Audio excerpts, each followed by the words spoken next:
कुमार जी, कार्यक्रम का सभापति जी, पार्टी का उपाध्यक्ष आदरणीय बुद्धिमान तामाङज्यू, विक्रम पाण्डेज्यू, हेमजम गुरुङज्यू, महामन्त्री राजेन्द्र गुरुङज्यू, पार्टीका प्रवक्ताहरू, सहमहामन्त्री लगायत पार्टीका विभिन्न तहका नेता कार्यकर्ता साथीहरू, उपस्थित अत्यन्तै प्रिय झापाली आमा बुबा, दिदीबहिनी तथा दाजुभाइहरू, पत्रकार साथीहरू, हामीलाई विभिन्न सञ्चार माध्यम मार्फत प्रत्यक्ष रूपमा सुनिराख्नुभएका, हेरिराख्नुभएका अन्य सबै दिदीबहिनी तथा दाजुभाइहरू, धेरै पछि आज तपाईहरुसँग यो भव्य सभामा उपस्थित हुन पाउँदा, भेट्न पाउँदा असाध्यै खुसी लागेको छ। त्यसमाथि पनि भर्खरै विभिन्न पार्टीमा लामो समय आफ्नो जीवन बिताउनु भएका महत्त्वपूर्ण व्यक्तित्वहरू, आम जनसाधारणहरू, जसलाई राष्ट्रिय प्रजातन्त्र पार्टीमा स्वागत गर्ने मौका प्राप्त भयो, असाध्यै खुसी लागेको छ। म उपस्थित तपाईँ सबै दिदीबहिनी तथा दाजुभाइहरू र नवप्रवेशी सबैलाई धन्यवाद तथा आभार व्यक्त गर्न चाहन्छु। अहिले हामी जुन बेला यहाँ उभिराखेका छौँ, अहिले देशको अवस्था सामान्य अवस्थामा छैन। हामीले लामो समयदेखि आम देशवासीलाई के कुरा भन्दै आयौं भने कांग्रेस कम्युनिस्टहरूले देशलाई प्रजातन्त्र, लोकतन्त्र, गणतन्त्र जे नाम दिए भए पनि जुन ढङ्गबाट देशलाई अगाडि बढाइराखेका छन् त्यो बाटो ठिक छैन। त्यो बाटो ठिक छैन मात्र होइन, त्यसले देशलाई ढिलो चाँडो दुर्घटनामा पुर्याउनेवाला छ र त्यसको क्षति कांग्रेस कम्युनिस्टहरूले मात्र होइन, सिङ्गो देशले, देशवासीले बिहोर्नु पर्ने छ। त्यसकारण बाटो सच्याउनु पर्यो, बाटो सच्याउनु पर्यो भनेर हामीले निरन्तर रूपमा भन्दै आयौँ र हामीले आम देशवासीलाई अपिल पनि गर्यौं कि यो बाटो सच्याउन यो दलहरू तयार भएनन् भने जनताले दबाब सिर्जना गर्नुपर्छ, जनता उठ्नुपर्छ। भएन भने चुनावमा जनताले मतबाट सच्याउनु पर्छ। हामीले निरन्तर रूपमा भन्दै आयौं, तर हाम्रो कुराको सुनवाई भएन। अहिले यहाँ आइपुग्दाखेरि हामीले भनेको कुरा सत्य रहेछ भन्ने कुरा प्रमाणित भएको छ र आज देश एउटा गम्भीर दुर्घटनाको मुखमा पुगेको छ। भदौ 23-24 गतेको घटना जुन हाम्रो आँखाले देख्नु पर्यो कि थाहा भयो नि, कांग्रेस कम्युनिस्टहरूले अब कांग्रेस एमाले माओवादी भनौँ भने माओवादीले त आफ्नो नाम पनि भन्न नमिल्ने भएर नामै फेरिसक्यो यो बीचमा, हैन? नामै फेरेर हिँडिसक्यो। माओवादी भन्यो भने त फेला परिएला भनेर नाम फेरेर हिँडिसक्यो। भनेपछि जे होस्, त्यही कांग्रेस एमाले र त्यस बेलाका माओवादी यिनीहरूले देश चलायौं भन्थ्यो, हामीले देश चलाइराखेको छौं भनेर भन्थ्यो। तर कस्तो देश चलाएको रहेछ? प्रधानमन्त्रीले आन्दोलनकारीहरू आफ्नो ढोकासम्मै आइपुग्दैछन् भन्ने कुरा पनि थाहा पाउन सकेन, त्यस्तो सूचनासम्म राख्न सकेन, त्यस्तो अनुमानसम्म गर्न सकेन। सिंहदरबार जल्यो, संसद जल्यो, सर्वोच्च अदालत जल्यो। त्यो भनेको के हो? देशका तीनटा अङ्गहरू, व्यवस्थापिका, कार्यपालिका, न्यायपालिका, तीनकै एकै क्षणमा ध्वस्त भयो। तर पुरै देशलाई जनतालाई सुरक्षा दिने कुरा त परै जाओस्, त्यही सर्वोच्च अदालत, त्यही सिंहदरबार, त्यही संसद भवन मात्र होइन, आफू बस्ने प्रधानमन्त्री निवास, राष्ट्रपति भवनसम्म सुरक्षा गर्ने ताकत सरकारसँग रहेनछ भनेपछि कस्तो देश चलाइराखेको। अरू कुरा त हामीले परको भन्नै पर्यो। अलिकति राम्रो उपचार गर्नु पर्यो भने विदेश जानुपर्छ, छोराछोरीलाई अलिकति राम्रो पढाउनु पर्यो भने विदेश जानुपर्छ, विदेश पठाउनु पर्छ। घरमा व्यवहार चलाउन गाह्रो पर्यो भने रोजगारी खोज्न पनि विदेश जानुपर्छ। कृषि प्रधान देश भनेर भने 65% मानिसहरू कृषिमा संलग्न छौं भनेर भनिन्छ, तर वर्षमा तरकारी, फलफूल र खाद्यान्न गरेर झन्डै खरब भन्दा बेसीको कृषिजन्य वस्तुहरू आयात गर्नुपर्छ, बाहिरबाट ल्याउनु पर्छ भनेपछि देश कस्तो चलाएछन्, कस्तो बनाएछन् त कम्युनिस्टहरूले। देश त्यति मात्र होइन, एउटा सिंहदरबार चल्यो फेरि खडा गर्न सकिएला, सर्वोच्च चल्यो फेरि खडा होला, संसद भवन चल्यो फेरि खडा होला, तर देशै चल्यो भने, देशै रहेन भने के होला? आज ताल परेन भने देश नरहने स्थितिमा पुगेको छ। हामीले बारम्बार भनेका छौं, यत्रो धेरै पार्टीहरूको बग्रेलती, यत्रो धेरै पार्टीहरूको ताती लागेको बेला राप्रपा भन्ने अलग पार्टी किन चाहियो? पार्टी मात्रै खोल्नको लागि त दुनियाँ पार्टी छन्। कांग्रेस छ, एमाले छ, माओवादी छ, के छ, किन फेरि अर्को राप्रपा चाहियो? प्रश्न थियो। तर हामीले भन्यौं यो देश हामीले हाम्रो पुर्खाबाट जुन नासोको रूपमा प्राप्त गर्यौं, हाम्रो पुस्ताले हाम्रो पुर्खाबाट प्राप्त गरेको यो नासो हामीले सक्यो अझै विकसित, अझै समुन्नत बनाएर आउने पुस्तालाई जिम्मा लगाउने। तर सकिएन छ भने पनि, समुन्नत बनाउन सकिएन, समृद्ध बनाउन सकिएन छ भने पनि यसलाई बर्बाद हुन नदिएर, यसलाई बिग्रन नदिएर सग्लो रूपमा भावी पुस्तालाई जिम्मा लगाउने हाम्रो कर्तव्य छ। त्यो कर्तव्य पूरा गर्नको लागि हामीले राष्ट्रिय प्रजातन्त्र पार्टी स्थापना गरेको हो। त्यसको लागि राप्रपा हामीले तपाईको बीचमा लिएर आएको हो। आज ठुलो हुँ भन्ने पार्टीहरूले त्यो कर्तव्य भुले। उनीहरूले विदेशसँगको सम्बन्ध आफ्नो सत्ता स्वार्थसँग गाँसेर कायम गरे।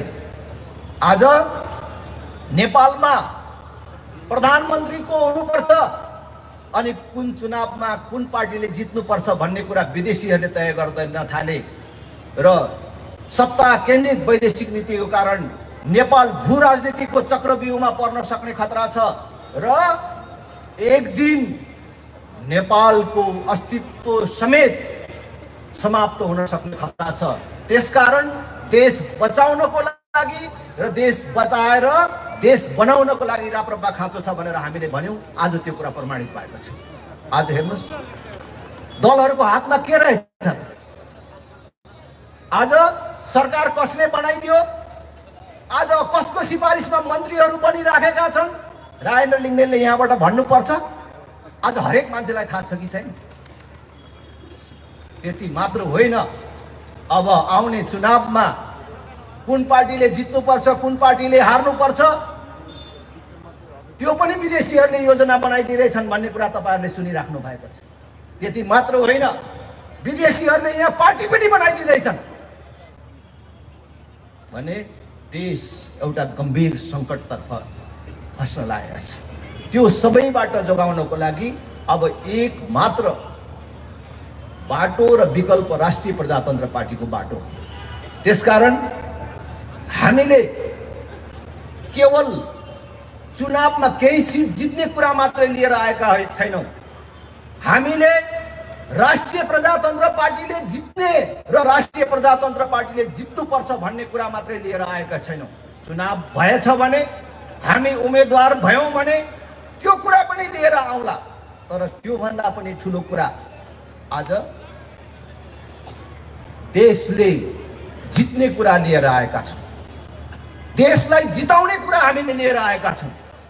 आज तपाईँ राप्रपासँग सम्बद्धहरूलाई त मैले धेरै सोधिराख्नु पर्दैन, तर तपाईँ वरपर उभिएर मेरो कुरा सुनिराख्नुभएका विभिन्न सञ्चार माध्यमबाट हामीलाई सुनिराख्नुभएका काङ्ग्रेस, एमाले, अहिलेको के नेपाली कम्युनिस्ट पार्टी के नाम फेरेको माओवादी, त्यो पार्टी, अन्य पार्टी अहिले प्रधानमन्त्री को हुने, चुनाव हुनु कहाँ छ, जित्नु कहाँ छ, प्रधानमन्त्री को हुने भनेर बाँडफाँड गर्दै गरेका नयाँ भन्ने साथीहरू, सबैका समर्थकहरूलाई, त्यो सबैसँग जोडिएका साथीहरूलाई म छातीमा हात राखेर एकचोटि सोध्न चाहन्छु, एकचोटि विचार गर्न आग्रह गर्छु के यही गणतन्त्र, यही धर्मनिरपेक्षता, यही संघीयता अथवा यही संविधान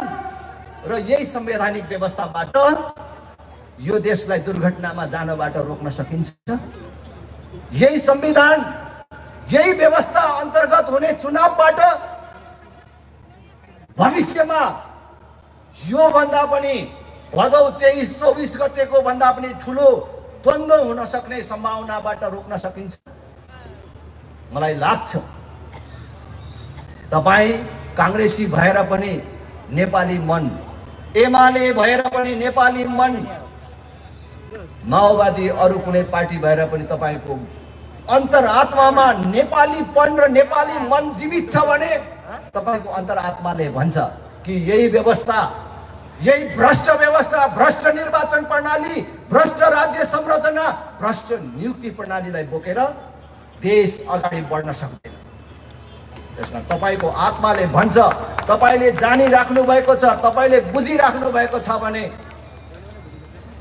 म अपिल गर्न चाहन्छु, राष्ट्रिय प्रजातन्त्र पार्टीले बारम्बार रूपमा अपिल गर्दै आएको छ, यो भदौ 23-24 गते भन्दा अगाडि पनि भन्दै आएको थियो र भदौ 23-24 गतेको घटनापछि अझ व्यापक रूपमा हामीले भन्दै आएका छौँ, देश बचाउने अनि देश बनाउने हो भने यो चुनाव भन्दा अगाडि नै राजा, राजनैतिक दल, अहिलेको नयाँ शक्ति, नवयुवाहरूको पुस्ता, जेनजी पुस्ता र अरू सरकारवाला सबैको सर्वपक्षीय सम्मेलनबाट नयाँ समझदारी कायम गरेर कुनै पार्टीले, कुनै शक्तिले हार्ने जित्ने कुरा होइन, कसैले नहार्ने, देशले जित्ने नयाँ समझदारी कायम गरेर अब भविष्यमा कुनै पनि शक्तिले म पाखा परे, म निषेधमा परे भनेर भन्नु नपर्ने र कसैले भविष्यमा लडाइँ लड्नु नपर्ने नयाँ व्यवस्था निर्माण गरेर जानुपर्छ। संसारमा कस्तो व्यवस्था छ होइन, अरू ठाउँमा कस्तो प्रचलन छ भनेर कपी गरेर नक्कल गरेर ल्याउने होइन। हामीले नक्कल त धेरै गर्यौँ, अरू देशको जस्तो व्यवस्था नक्कल गरेर ल्याउने हुँदाखेरि आज हामी यो दुर्घटनामा पुग्यौँ। अब हामीलाई कस्तो व्यवस्था खाँचो छ, यो देशलाई कस्तो व्यवस्था खाँचो छ, कसो गर्दाखेरि सबैको इज्जत र सम्मान रहन्छ र यो देश बनाएर हामीले हाम्रो जीवनकालमा यो देश बनेको देख्न पाउने वातावरण बन्छ, कसो गर्दाखेरि हाम्रा युवाहरूले देशभित्रै गरी खाने वातावरण निर्माण हुन सक्छ, नयाँ समझदारी कायम गरेर जाउँ भनेर हामीले भनेको छौँ। र अबको एक मात्र विकल्प भनेको, अबको एक मात्र बाटो भनेकै राजा, राजनीतिक दल, चेन्जी र सरकारवाला सबै पक्षहरूको बिचको नवीन समझदारी हो, नयाँ समझदारी हो, नयाँ सम्झौता हो र यसबाट कुनै पनि राजनीतिक शक्तिहरू भाग्नुहुन्न भन्ने म अपिल गर्न चाहन्छु। अब यत्रो दुर्घटनाबाट, यस प्रकारको वैदेशिक शक्तिहरूको चलखेलबाट, यस प्रकारको भू राजनीतिक चक्रव्यूहमा देश फँसेको अवस्था देख्दा देख्दै पनि हामीले आफ्नो जबरजस्ती गर्ने र आफ्नै कुरा माथि लाद्ने कोसिस गरेर देशलाई थप दुर्घटनामा लानु हुँदैन भन्ने कुरा म अपिल गर्न चाहन्छु। म त्यसको लागि सम्पूर्ण देशवासीहरूलाई, सबै राजनैतिक दलहरूलाई, सबै शक्तिहरूलाई दबाव सिर्जना गर्नको लागि अपिल पनि गर्न चाहन्छु। जनता बोल्नु पर्यो। मैले फेरि पनि भन्छु, यो देश बिग्रिँदाखेरि पहिले पनि भन्थे, त्यसबेला उहाँहरू सत्तामा हुनुहुन्थ्यो, शेरबहादुर देउवाको के बिग्रिन्छ? यो देश बिग्रिँदा केपी ओलीको के बिग्रिन्छ? प्रचण्डको के बिग्रिन्छ? यो देश बिग्रियो भने तपाईँ युवाहरूको भविष्य बिग्रिन्छ, तपाईँ युवाको भविष्य बर्बाद हुन्छ भनेर भनेको थिएँ। आज पनि भन्छु, यो दलहरूको केही बिग्रिँदैन, देश बिग्रन्छ, हाम्रो भविष्य बर्बाद हुन्छ। त्यसकारण हामी हिजो कहाँ थियौँ, अब त्यो त्यागेर अब देश बचाउने र बनाउने मुद्दामा सहभागी हुनुपर्छ। म तपाईहरुलाई बारम्बार अपिल गर्दै आएको मानिस हुँ। संसार बन्ने हाम्रो मात्रै देश नबन्नु पर्ने कुनै कारण छैन। हाम्रो देश पनि बन्न सक्छ। हाम्रो देश नबन्नुको लागि एउटै मात्रै कारण हो, गलत नेतृत्वको हातमा देश र गलत नेतृत्वले ल्याएको व्यवस्था। आज तपाईं हेर्नुस्, प्रजातन्त्र, लोकतन्त्र, गणतन्त्र जे भने पनि 3.5 दशकदेखि 2046 सालको राजनीतिक परिवर्तन पछि यो देशमा कसले नेतृत्व गरेको छ? माथि गएका गिरिजा प्रसाद कोइराला,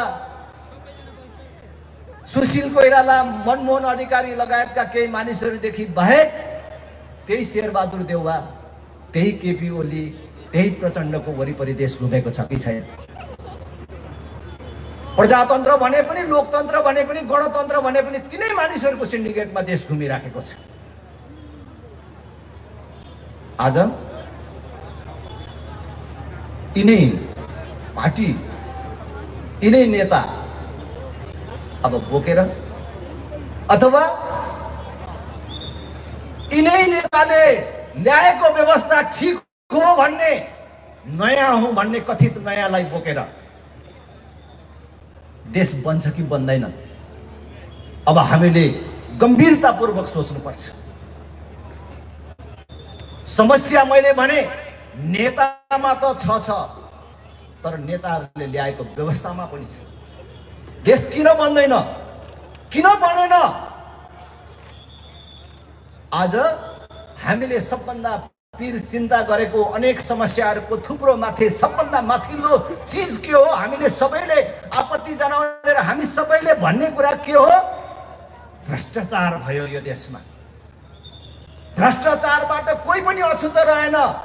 अब भ्रष्टाचार भन्ने चीज कहाँ कहाँ छ भनेर खोज्ने होइन, भ्रष्टाचार चाहिँ कहाँ चाहिँ छैन भनेर खोज्नुपर्ने दिन आयो भनेर हामीले भन्छौँ। र हामीलाई सबभन्दा पीर, सबभन्दा चिन्ता र हाम्रो सबभन्दा शत्रुको रूपमा हामीले लिएको चीज भ्रष्टाचार हो। तर भ्रष्टाचार किन हुन्छ अनि भ्रष्टाचार कसले गर्छ भन्ने कुरा हामीले बुझ्नु पर्यो। भ्रष्टाचार किन हुन्छ भन्दाखेरि हाम्रो भ्रष्ट निर्वाचन प्रणाली, चुनावमा भोट किनेर जित्नु पर्ने अनि भोट किनेर चुनाव जित्नु पर्ने भएपछि अनि फेरि त्यो उकास्न, त्यो लगानी उठाउन र अर्को चुनावको लागि पनि तयारी गर्न फेरि भ्रष्टाचार गर्नु पर्यो। त्यो भ्रष्टाचार कसले गर्छ? भ्रष्टाचार कसले गर्छ? त्यो तपाईँ यहाँ तल बस्ने मानिसले त गर्नुहुन्न। भ्रष्टाचार कसले गर्छ? नेताले गर्छ। म जस्ता मानिसहरूले गर्छन्। अनि भ्रष्टाचारीलाई कारबाही गर्ने निकाय हाम्रो देशमा को हो? भ्रष्टाचारीलाई कारबाही गर्ने संवैधानिक व्यवस्था के हो? भन्दा भ्रष्टाचारीलाई कारबाही गर्ने अख्तियार हो, अदालत हो। त अख्तियारमा को छ, अदालतमा को छ? त्यही नेताले नियुक्ति गरेका मानिसहरू छन्। अख्तियारमा, अदालतमा नेताले आफ्नो कार्यकर्ता नियुक्ति गर्ने व्यवस्था छ अनि त्यो अख्तियारले, त्यो अदालतले नेतालाई कारबाही गर्छ त। त्यसकारण समस्या मान्छेमा मात्र होइन, अहिलेको व्यवस्थामा पनि छ। त्यसकारण हामीले नेता फेर्ने मात्र होइन, यो व्यवस्थामा पनि परिवर्तन ल्याउनु पर्नेछ। जबसम्म हामीले यो व्यवस्थामा सुधार गर्दैनौँ, भ्रष्टाचारको अन्त्य हुँदैन, निर्वाचन प्रणालीमा सुधार र परिवर्तन गर्दैनौँ, देशले स्थायित्व प्राप्त गर्न सक्दैन। त्यसैले हामीले भनेका छौँ स्पष्टताका साथ अभिभावकीय संस्थाको रूपमा राजालाई राखौँ। राजा जो पूर्ण संवैधानिक हुनेछन्, संविधानको अधीनभित्र रहनेछन् र जनताबाट प्रत्यक्ष निर्वाचित कार्यकारी प्रधानमन्त्रीले देश चलाउने व्यवस्था हुनुपर्छ। तपाईहरूले आजसम्म प्रधानमन्त्री आफूले चुन्न पाउनुभयो, प्रधानमन्त्रीलाई तपाईहरूले भोट हाल्न पाउनुभयो। जनताले आफ्नो प्रधानमन्त्री सोझै चुन्न पाउने व्यवस्था हुनु पर्यो र अभिभावक संस्थाको रूपमा राजा रहनु पर्यो। प्रदेश तहको खारेजी हुनु पर्यो र स्थानीय तह पूर्ण रूपमा निर्दलीय हुनु पर्यो।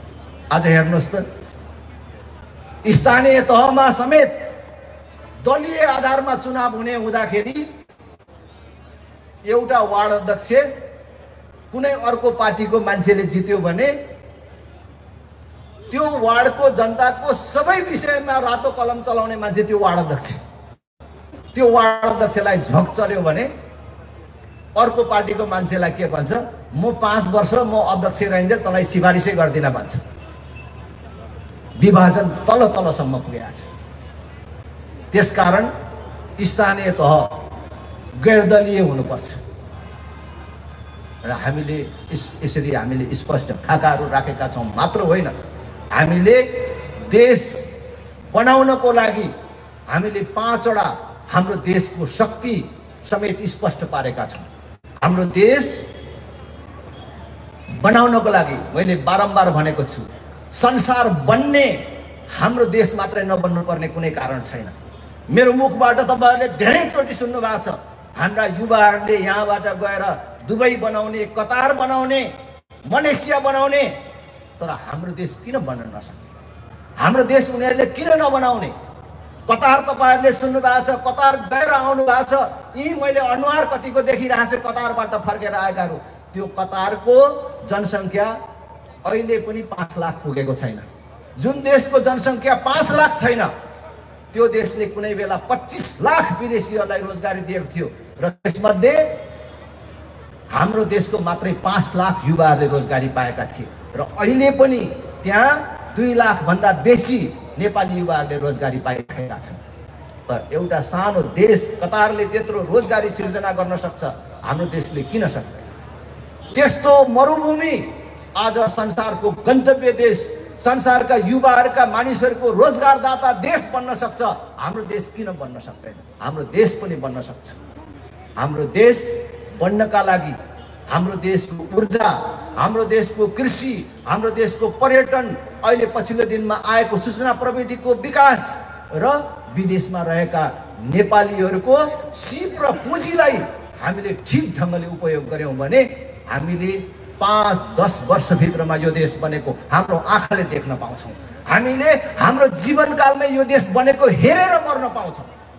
त्यसकारण म तपाईहरु सबैलाई आग्रह गर्छु, जो राजनीतिक दलहरू परीक्षामा असफल भइसकेका छन्, गलत साबित भएका छन्, उनीहरूले 5 वर्ष 10 वर्ष होइन 35 वर्ष यो देश चलाउन पाउँदाखेरि पनि देश बनाएनन्, होइन देश बर्बाद गरे र देशको अस्तित्व समेत आज सङ्कटमा पारेका छन्। तिनीहरूलाई अब बोकेर हिँड्ने होइन। अब नयाँ विकल्प भनेको खारिएको हरेक परीक्षणमा खरो उत्रेको राष्ट्रिय प्रजातन्त्र पार्टीको एजेन्डामा मुलुक र मुलुकवासी हिँड्नुपर्छ।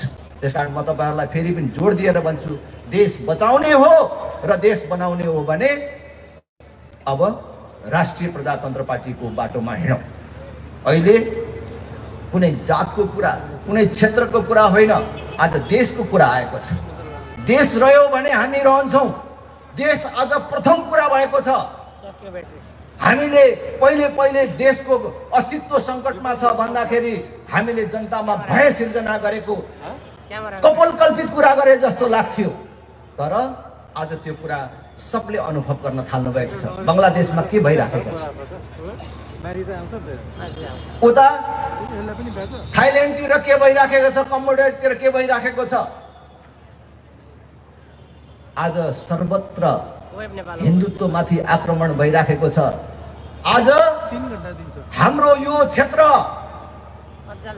नयाँ प्रसव वेदनामा चाहिँ आज प्रवेश गरेको छ। अनेक प्रयत्नहरू भइराखेका छन्। विदेशीका अनेक योजनाहरू गर्भधान गराउने प्रयत्नहरू भइराखेका छन्।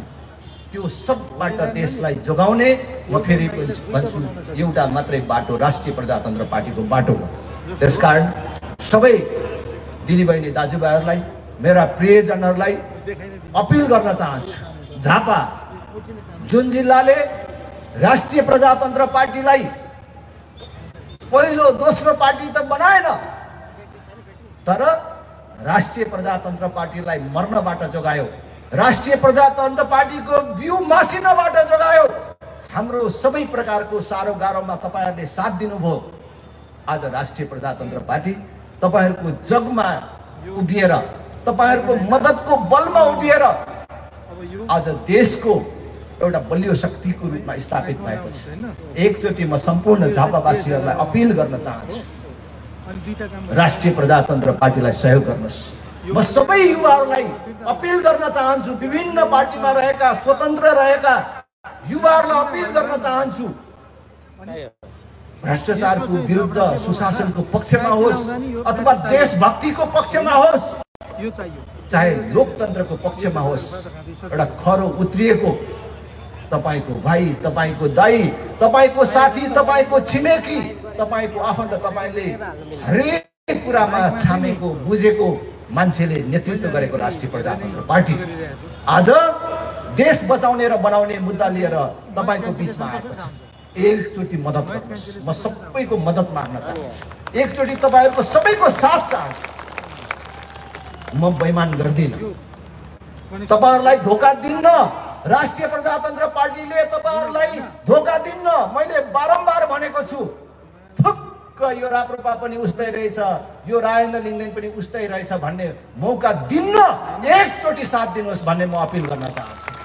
एकचोटि राष्ट्रिय प्रजातन्त्र पार्टीलाई यो देशको नेतृत्व गर्ने मौका दिनुहोस्। एकचोटि राष्ट्रिय प्रजातन्त्र पार्टीको विचारमा यो देशलाई हिँड्ने मौका दिनुहोस्। तपाईले कांग्रेस हेर्नुभयो, एमाले हेर्नुभयो, माओवादी हेर्नुभयो, खबरदार कहीं नचिनिएका नजानिएका नयाँ भन्नेलाई हेरेर अर्को भ्रममा नपर्नुहोस्, फेरि अर्को गल्ती नगर्नुहोस्। भ्रष्टाचार गरेर खानु आमाको रगत खानु सरह हो भनेर उभिएको तपाईको भाइ, तपाईको छोरो के आज कोही मानिस राजेन्द्र लिङ्गदेनले यो भ्रष्टाचार गरेर खानु आमाको रगत खानु सरह हो भनेको कुरा झुटो हो भनेर कोही झापालीले भन्न सक्नुहुन्छ? यो भन्नको लागि मात्रै हो? म के सबै अग्नि परीक्षामा उत्रेको मान्छे हो कि होइन? आज सबै पार्टीका अधिकांश नेताहरू भ्रष्टाचारको मुद्दा बोकिराखेको बेला, अनेक अभियोग बोकिराखेको बेला तपाईको भाइ, तपाईको छोरो, तपाईको साथी, यो मान्छेले पनि देशको प्रधानमन्त्री हुने मौका प्राप्त गरेन होला, तर वार्ड अध्यक्षदेखि लिएर यो देशको उप प्रधानमन्त्रीसम्म हुने मौका प्राप्त गर्यो। कहीँ भ्रष्टाचार गर्यो, कुनै योजनामा खायो भन्ने तपाईले सुन्नु भएको छ? आज त्यो चीज जोगाएर आएको आजको दिनमा राजनीति गर्ने मानिसहरू भ्रष्टाचारबाट जोगिनु, त्यो अभियोगबाट जोगिनु दुर्लभ जस्तो बन्दै गरेको बेला तपाईहरुको जगमा उभिएको मान्छेले मैले यो काम गरेको छु। राष्ट्रिय प्रजातन्त्र पार्टी पूर्ण रूपमा भ्रष्टाचारको विरुद्ध सुशासनको पक्षमा उभिएको छ। आज विकास निर्माणका सन्दर्भमा पनि हाम्रा कुन प्रकारका स्पष्ट दृष्टिकोणहरू छन्? तपाईँ झापाली भन्दा बेसी हाम्रो लागि साँची को हुन सक्छ? अघि ज्ञानेन्द्र भाइले यहाँ सोध्नुभयो, तपाईले शिक्षा निशुल्क पाउनु भएको छ, तपाईले खानेपानी निशुल्क पाउनु भएको छ भनेर भन्दाखेरि यो देशको कुरा हो।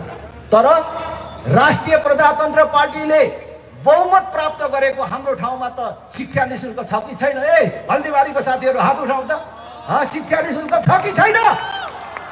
10,000 लिटरसम्म पानी निशुल्क छ कि छैन? अरू सहर बजारका पालिकाहरू भन्दा स्वास्थ्यमा राम्रो सुविधा छ कि छैन?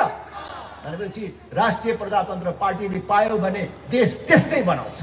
पूर्वाधारको हिसाबले हल्दीबारी गोलदापका मान्छेहरूले कालोपत्रे सडक हेर्नको लागि केही वर्ष अगाडि बिर्ता मोडमा आउनु पर्थ्यो कि पर्दैन थियो?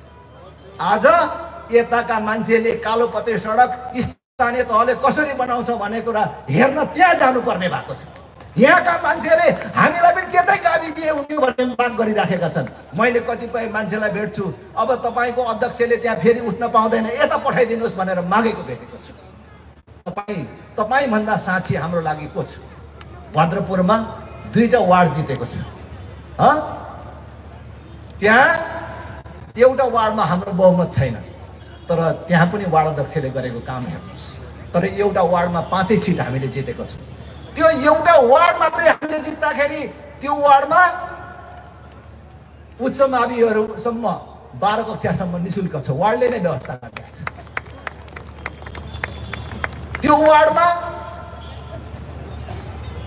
झन्डै 1 दर्जन बोरिङहरूको व्यवस्था भएको छ, सिँचाइको व्यवस्था भएको छ, जहाँ 1 बोरिङ बराबर 60 बिघा जग्गालाई सिँचाइ पुग्छ।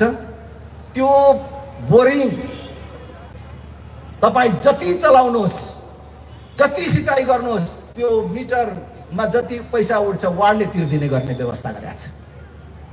हामी फरक छौँ, हामी फरक ढङ्गले काम गर्न चाहन्छौँ, सक्छौँ।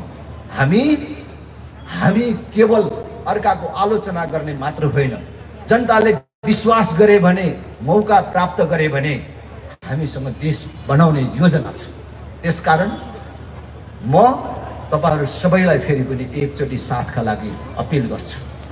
हामी गल्ती नगरौं, भ्रममा नपरौं र निराश पनि नहौं। हाम्रो देश बर्बाद भयो भनेर गालामा हात राखेर भाग्ने कुरा पनि नगरौं। यो देश बन्न सक्छ, यो देश बनाउन सकिन्छ। 5-10 वर्ष भित्रमै यो देश बनेको हाम्रो आँखाले देख्न सकिन्छ।